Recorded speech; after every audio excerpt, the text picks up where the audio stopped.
咁我覺得都幾爽嘅。好處係佢夠輕，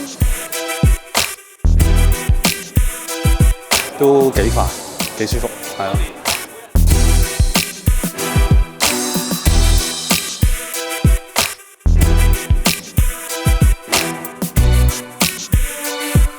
感覺呢架車咧，俾我就一般為嘅水準為之高啦，起碼個速度起碼 keep 到80、90、100，我試過81都去到。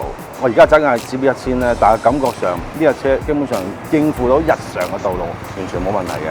咁基本上如果俾個評分，我覺得都佔有80分咯，呢架車。Hello，我係 Sharon，咁啱啱就試咗架190，好處係佢夠輕。即係啱女士啊，或者身形，即係好似我咁嬌小啲都 OK 嘅，同埋佢靈活性都 OK，基本上都 OK， 幾好，唔錯。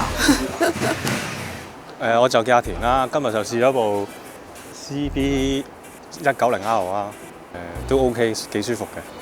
係個離合器咧就要都唔知係佢個 setting 嘅問題啦，都係要去到好高咧先會喐咯。其他方面都係 OK， 都幾快，幾舒服，係啊。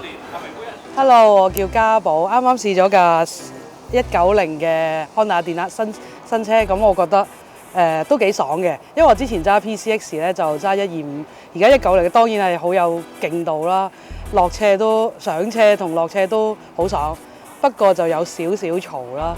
咁舒適度對於街車嚟講應該 OK 嘅，咁我揸開綿羊嘅當然係有少少要趴喺度嘅感覺咧，就比較特別，唔係好舒服嘅，但係應該如果街車嚟講應該 OK 嘅。今日我就試咗一架190嗰架啦，細嗰架啦，咁就架車咧就好舒服嘅，其實個坐姿啊完全好舒服嘅，咁同埋過彎嗰方面咧都好穩定嚇，咁略言不足嚟講咧，就可能我覺得架車就係個頭嘅避震係稍嫌腍少少。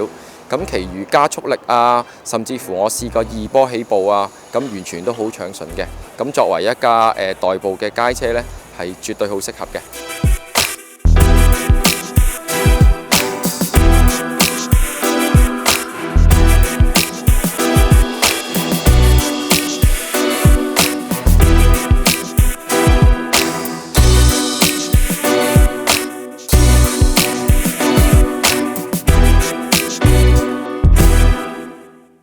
You're now watching iBike.